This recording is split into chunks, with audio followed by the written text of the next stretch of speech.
Welcome, everyone, to the first edition of the Between the Lines podcast. I am Nishant Gopalachar, and I'm joined by the two greatest co-hosts ever. We got Danny Pauling and Jad Elda. How you guys doing today? What I do, baby? Good, man. How are you? I'm awesome, man. I'm excited to get this kicked off. We got an NFL season starting tomorrow. We got some NBA news going around, and I'm excited, man. Yeah, a lot of stuff going on in the sports world. NFL quarterback controversy, fantasy season. A lot of news going on there, and then not to mention all the NBA trade talks, free agency, all that type of stuff right now. Yeah, of course. So, at least for our first episode, we thought we'd kick things off. We're going to preview the Bucks and Cowboys game. Just at least give some introduction before that, at least. So, I'll start. My name's Nishant. I'm a big Washington sports fan. I run a Washington page on Instagram, Washington Football County. Almost at 10K, I had to plug myself in there. And, I've been a big fan since I think I was a kid, around first, second grade. I started watching, and I've just been in love. I mean, they haven't been the greatest team the past 10, 11 years, but I've stuck with them through thick and thin. So, what about you guys? All right, Dan, you want to go or am I up? You go. All right, what's up? My name is Jad Elda. I'm a Patriots and Thunder fan. A lot of winning. Not sure how it really came to be with those teams, but I'm fine with it. And Daddy Mac to the moon. No doubt, no doubt. What about you? Yeah. I'm a Philly fan. All the way. Phillies, Sixers, Flyers. Originally from that area, so yeah, just been with the team. Ever since I was born.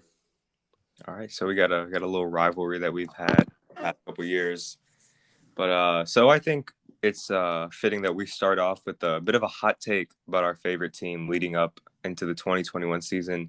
We'll start with Jad. What's your hot take for your team this year? All right, so to be honest, I was shocked with the Cam Newton release. I was a little taken off my feet there, but I've got to say I'm ecstatic with it. I cannot question the God himself, Bill Belichick, and his decision-making. And I read an article about how Mac Jones was actually teaching Cam Newton the playbook. So that being said, I'm going to have to say Rookie of the Year, Mac Jones. All right. I like that. I mean, I probably have a couple guys above him, like Lawrence, probably have Trey Lance, maybe even like Devontae Smith, but I wouldn't. My reasoning behind that is I see a lot of team success with the Patriots compared to the other rookies, and I think his impact compared to Cam Newton is going to be obvious. I have full faith in him. 4.0 GPA. So, All right. I like that. What about you, Dan? So first of all, we're gonna have to touch on that whole Mac Jones teaching Cam Newton to play situation. Oh yeah, buying that. Me neither. Not at all. That's besides the point. I digress there. My hot take for the Eagles would be that Jalen Hurts is a top 5 fantasy quarterback at the very least. Wow. When you just have that dual threat ability, the running and passing ability of Jalen Hurts went down, with some great company, the Lamar Jacksons, the Michael Vicks, as far as running the ball in just his first 4 games last season, where he was just kind of thrown in the fire with, third string guys, banged up O-line, really no weapons at all. So I'm excited to see what he does this year. I think he's going to be a good fantasy quarterback as far as racking up those points. I have him in fantasy, so I hope he's going to be good. But, I think that's my hot take there. Yeah, I wouldn't be surprised about that. I mean, I could see him having like a Kyler Murray type of season, but I don't really trust him throwing the ball. Yeah, I'm not too trustworthy in that throwing ability there. Yeah. Well, I'll move on to my hot take, and I think that Terry McLaurin will lead the league in receiving yards this year.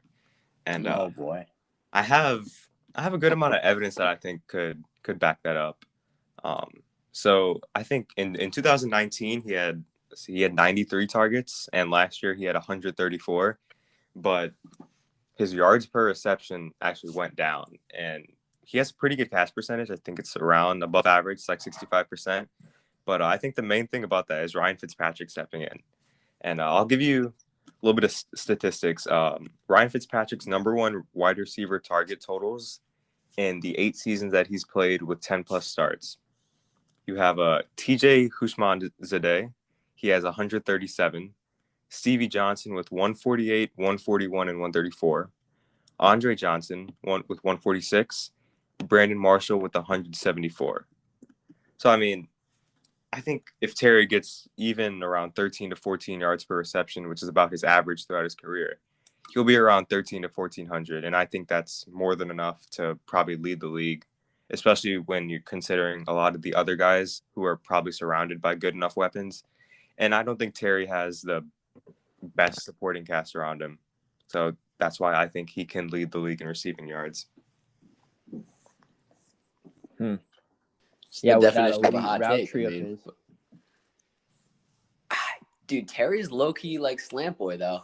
So I can see that. Just passes over That's the what I'm middle, saying. catch and run. Yeah, I mean, well, it's hard to run like your deep post when you have Alex Smith who can't throw more than 10 yards down the field. I mean, Yeah. you got to cut But him dude, tough spot. but is Ryan Fitzpatrick really going to be like that guy? When I think of Ryan Fitzpatrick, I think of a backup quarterback who's going to step in and give you valuable time, might win you a game here and there. But I don't know about starting caliber quarterback, like going to change your whole offense. I do have a lot of faith in Fitz, I've got to say. I mean, really do. when you compare Fitz to all the QBs that Washington started last year, he's an upgrade by at least, like, I don't know how to explain it. He's just an upgrade, like, Well, by there's no far. doubt about that. There's no doubt about that. But I mean, who are you comparing him to? But I mean, I take him over Cam, to be honest. Yeah, like we've seen like Fitz, he pushes the ball downfield, and that's something that Washington did not do last year. The only time they saw deep balls down the field was with Kyle Allen, and he broke his ankle 4 games into his starting spot. So, I mean, we really didn't have anything to look towards, and we couldn't get a QB in the draft. But I still think Fitz, I'm not saying he's like going to lead us to a Super Bowl, but it's just a building block that I'd say would help Terry and this offense. Yeah, fair enough. I mean, I'm not too. I can't really see it happening, but from a friend of a Redskins fan, or not Redskins, my bad, football team fan, I'd love to see it for you. Speaking of which, I actually think that we just narrowed the list down to like 8 names. Seen that. I did see that. Yeah. What are your guys' thoughts about that? I'll give you the list of names. So we have the Washington Armada, we have the Red Hogs, Defenders, Presidents, Brigade, Commanders, Red Wolves, and the football team. I think it's got to be either Red Wolves or football team. To be honest with you, when I think of like Commanders, Brigade, that type of stuff, I just think of like knockoff football league. I think of Arena Football League. I think of XFL. I think random football leagues where they just have like these very generic names. Red Wolves is cool, and I think Washington football team.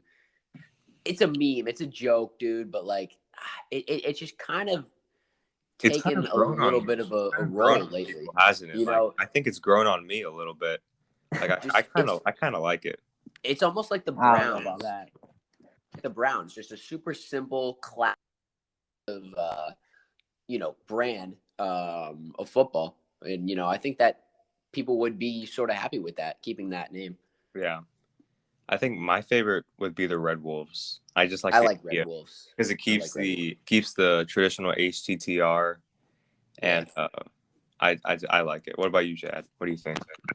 All right, for a solid team name, I could see the Red Wolves, but I've got to say Red Hogs. Come on now, let's go Hogs. I'd love to see it. I like that. Red Hogs could be pretty tough. I'm not gonna lie. I like that. And also, about just keeping it the same, I think it's too big of an opportunity for them to sell more merch. I mean, if everyone had to just rebuy all their jerseys and that kind of stuff to make them not Washington football team stuff, I think that'd be too much profit for them not to change it. All right, yeah, I see that. All right, so we'll move on to our second part, and we're going to preview our first regular season matchup, the Bucks and Cowboys. So the Bucks are obviously coming off their Super Bowl win. They brought all 22 starters back. They drafted Kyle Trask. They drafted Joe Tryon, and I mean, there's really nothing else that they did that's major. I mean, who'd they bring in? They brought in the running back. What's his name? They bring in Giovanni Bernard, right? Pretty sure. Yeah, they brought in Bernard. Right.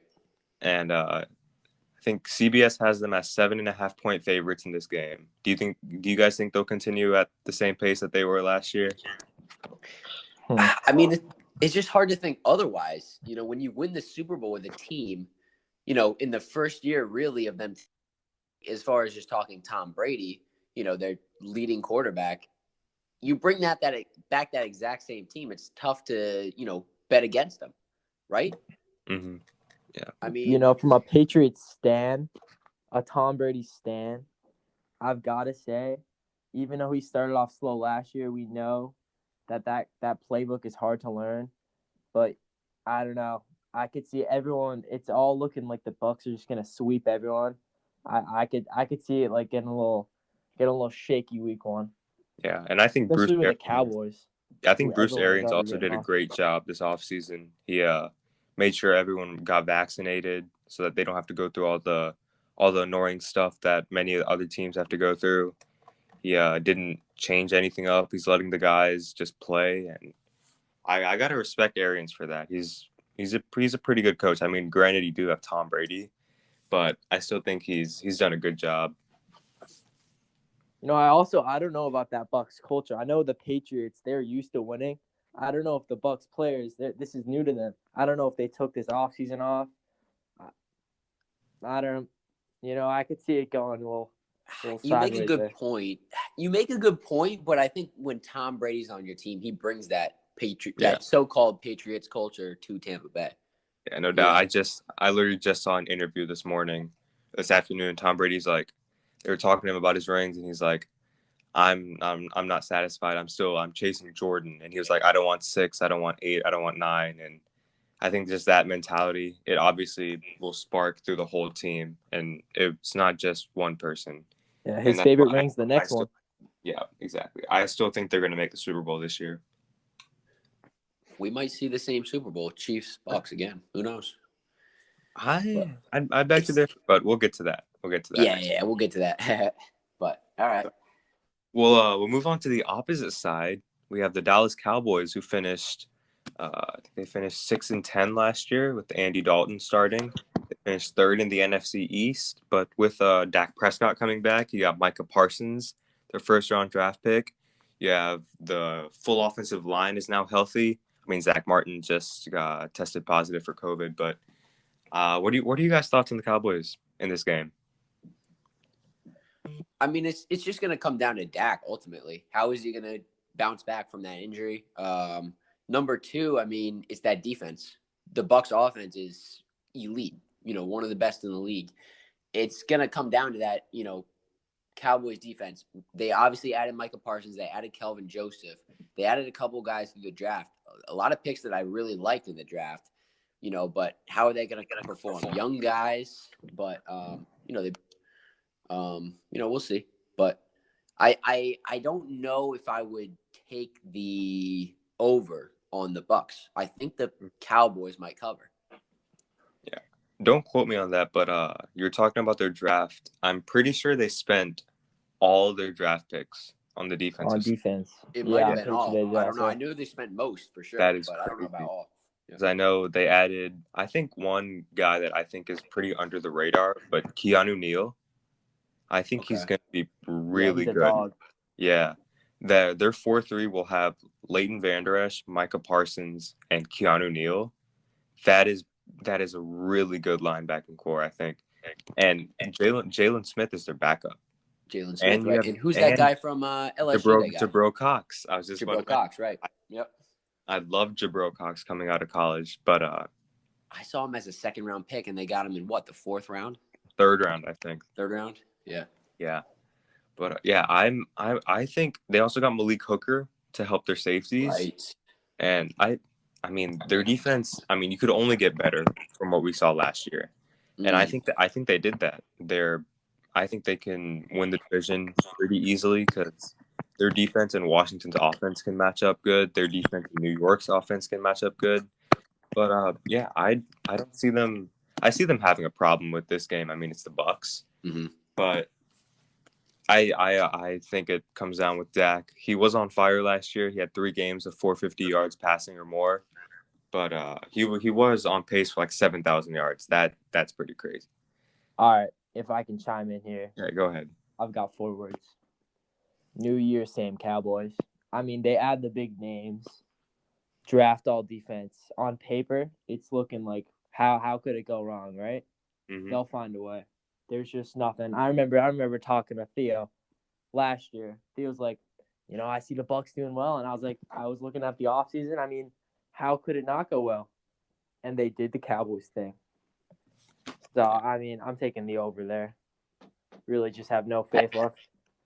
Okay. All right. But I also want to touch on one more thing. It's Ezekiel Elliott.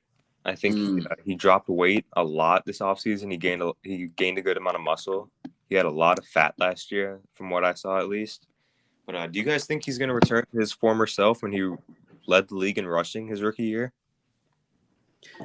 Yeah, it's entirely possible. With that O-line, becoming more healthy, I think that's going to be the biggest factor. Can that O-line stay healthy? And number 2, I mean, yeah, like you said, Zeke is looking a lot better, now than he was last season. So I don't know about leading the league in rushing, but I definitely think he'll be better than he was last year. Eclipse 1,000 yards. Yeah, I like that. I think he's going to be pretty good. I like him. I think he's a top 10 back, I think, in my eyes. But I think this year is going to be – they're paying him a lot of money. And if he does – I was going to say that. Like, the problem wasn't his talent as much as it was him being paid as much as he's being paid. Like, no running back should get paid, in my opinion. And that's coming from a Patriots fan, and they just got a running back by committee, which is just the best way to do it. Like, you can get a rookie in a Ramon Stevens, a J.J. Taylor, and they could do just as much with pennies.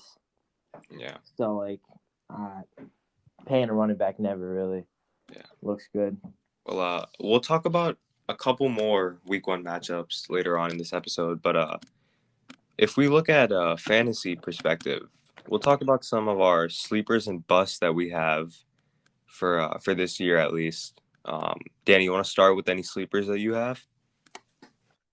And I don't know if he's really a sleeper, so much anymore, but it's Calvin Ridley. Obviously, Julio Jones leaving. Who's Atlanta going to throw the ball to? Yeah. They're going to throw it to Calvin Ridley. They're going to throw it to Kyle Pitts. Kyle Pitts is another guy, that I think you should look to draft in, I don't know about what round off the top of my head, probably eighth round, just off the top of my head. But yeah, Calvin Ridley, I mean, projected as kind of like a 2nd to 3rd round pick. I think he's going to be a top 5 fantasy receiver easily. Oh, easily. I think especially if you're playing like a PPR league, he's going to rack up those receptions every game. Boy's a league even winner. Last year when Julio was healthy, you look at his game log, 38 points, 20-something points, like crazy games, monster games, even when Julio Jones was healthy. But Calvin Ridley is ready to step into that wide receiver 1 role. I agree. What about you, Chad? Who's any sleepers you got? You know what his name is?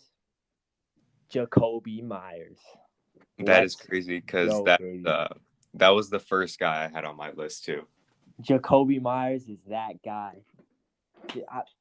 I'm Patriots fans or anyone that has watched Patriots preseason knows Jacoby's that guy. I don't know how high I took him in our draft, but it wasn't high enough. All the chirp I got from that, you're going to see. This dude got the Patriots. They don't have many receivers. N'Keal Harry's a bum. They're down the line, just bums. But Jacoby Myers, I remember that Jets game last year. That did it for me. This dude's going to be a dog. And now with a quarterback that actually can throw the ball and doesn't tweak in the pocket, it's going to be a big year. Yeah. I'm going to go with someone who I think can be a sleeper at least down the road, and I'm gonna go with Josh Palmer, wide receiver for the Chargers. And they just released Tyron Johnson, so he's now stepping into wide receiver 3, and it's gonna be Keenan Allen, Mike Williams, Josh Palmer, and Jalen Guyton. And I think Mike Williams, I think he has an injury problem, so I think Josh Palmer can easily step in and be wide receiver 2. Isn't he like 6'4"? Yeah, he's super tall and athletic. I remember watching him at Tennessee, and I was just watching these games, and he would just high point the ball. He was fast, and he's just an amazing athlete. I think this guy is basically he's an insane talent. And I think drafting him like late rounds, like maybe 12 to 14, would be an insane steal for a guy who could put up wide receiver 2 production, and he could just be sitting on your bench for half the year. I see a lot of Hakeem Butler there, though, not going to lie. Yeah, I mean, Hakeem Butler, his main problem was he just couldn't release off the line. He could not create any separation. He was not physical at all. But yeah, so after our sleepers, we'll go into some guys that we think will bust. So, Jad, we'll start with you. Who do you think will bust this year in fantasy? All right, for busts, this is a bit of a hot one, but I'm going to go Derrick Henry. Wow. Getting Julio, I had Tannehill as top 3 quarterbacks for me to draft. I'm not too high on drafting quarterbacks, but with all the receiving threats they have there, I can see him just falling with his points. Like he's going to be seeing half as many touches I can see, and yeah, touchdowns because they're going to be moving the ball so much. But he was just getting spoon fed last year, and I don't know. Running backs have such a short life with their eliteness, and especially with such a contact game, it just takes one hit going the wrong way. That is a great point, but I wouldn't go too far as to say Derrick Henry would be a bust, but I surely think that he won't be as good as he was last year for sure. But I think for my bust, I'll go with Colts running back Jonathan Taylor. He has his ADP at number 9 right now. Number 9 for Jonathan Taylor. Do you guys think he's a top 9 fantasy player in the league right now? Dude, he did have a pretty good season last year, and especially at the end of the year. Splitting touches as well. That guy is a dog, man. I mean, you did have Phillip Rivers was their quarterback. He wasn't exactly the best. So, I think Wentz is a pretty good upgrade. I'm a Wentz believer, honestly. I think he'll do really good. And I think that they have pretty good weapons. I like Michael Pittman. I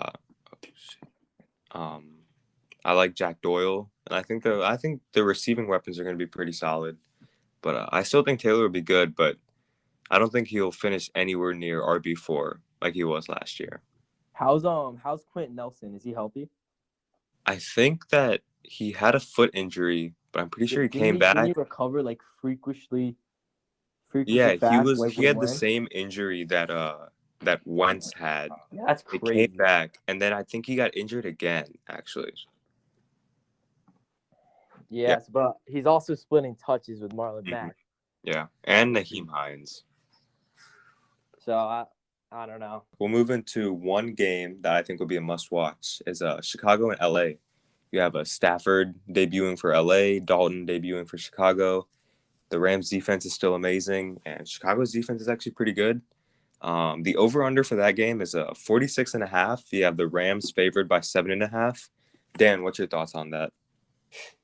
I would take the under on that. I think the Bears are going to make it a tight game. I think it's going to be low scoring. Like you mentioned, 2 of the better defenses in the league for sure.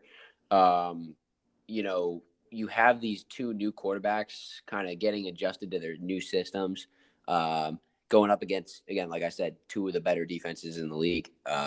So I would say low scoring affair. I'm taking the under on that. And I would say the Bears cover that, 7-point spread. All right. I like that. What about you, Jad? All right. You said it was Rams minus 7.5? Yeah. Yeah, that is a hard one. I'm going to go under as well, but I could see the Rams I do see the Rams winning, but just like Dan, these are might be two of the top 5 defenses in the league. It's just going to be a grinded out, old fashioned kind of game. Me personally, I did love Cam Akers. It is right. Yeah. I that think was a Cam Akers. crusher. I think he's just a dog, and I think they're gonna miss him a lot. But I do have Robert Woods on my fantasy team. I do have a lot of faith in Matt Stafford. So I see the Rams winning, but I just think it's gonna be a real low scoring game. Speaking of the running back room, Jad, what are your thoughts on the Sony Michel trade? I personally loved it for the Rams. Yeah. All right. What about you as a Patriots fan? As a Patriots fan, he did contribute in that Super Bowl run when we beat the Rams in that boring game, but a first round pick, I mean, being a late first round pick, just a complete disappointment, to be honest. I mean, Damian Harris just completely took his spot, and then it was J.J. Taylor, and now it's Ramon Stevens. Like, the guy has just the bar was low before this year, and he kind of just dropped it even more, just like N'Keal Harry. I mean, at this point, the Patriots just trade their first round pick and get more 6th round picks. I feel like they kind of did Michelle dirty by drafting Harris in the 2nd or 3rd round the next year, right after they made the Super Bowl. I mean, but Bill's the kind of guy he knew what was happening with Sony.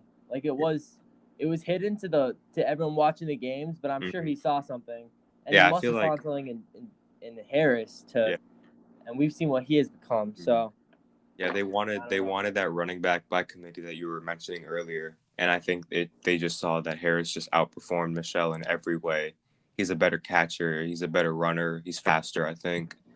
Yeah. But with Harris, now Patriots fans are thinking this is our guy for the next 10 years. And if I'm being honest, 3-4 years down the line, Slow down. that, 10 years. Yeah. 10 years.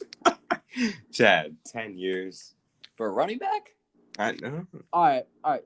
8 years. 7 years. 8. That's Jad, I'd give him 4 max. That's what I'm saying. I'm saying us Patriots fans, the more bold of us are thinking Damian Harris is our guy. Him and Mac for the future. I thought RG3 I could see a new running back here in 4-3 years.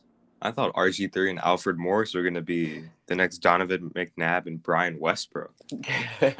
That lasted for about a season. So yeah, Carson Wentz. We all have our guys, man. We all have our guys. Yeah. But yeah, I mean, you also make a good point. I think Sony Michel just needed to change his scenery. Didn't really work out in New England. He needed to change the scenery. He needed to get traded. The Patriots needed to trade him. The Patriots have better guys. The Patriots have his replacements. And I mean, yeah, the Rams needed a running back really with Cam Akers going down. And, when you talk about Cam Akers, that's a guy that were really running their offense through, I'd argue, at the, end of last season into the playoffs. So that's a big loss, man. That is a big loss. He had that one big game. I forget who it was against, but, they needed that running back this year with Matt Stafford, more of a gunslinger type guy. They're probably going to be passing the ball more, but still, I mean, you really want that guy who you could run your offense through, especially a 2nd rounder like Cam Akers. One thing with Sony, watching him in the preseason, it was kind of obvious that he was working on his hands. I know in the past, this dude was just a nobody in the passing game, but it did look like he was a bit more comfortable catching the ball, which, you'll see what that turns into, but that's all I got with that. Well, that about wraps things up as far as the NFL Week 1 for 2021 goes. And as the NFL wraps up Week 1, we'll also wrap up our first episode. It was a lot of NFL today. We should be back with some NBA news next episode. 2K comes out on Friday. I'll watch some of the trailers and we can maybe talk some 2K. We're all pretty avid. Yeah, where's Ben Simmons gone? We'll get to that. We'll definitely get to that. A little bit of a cliffhanger. That's going to be a big one right there, but we'll get to that. But as for your guys, we're signing off. This is Nishant. Danny. J Money. Yes, sir. We'll see you guys next episode. Peace. See y'all. Peace.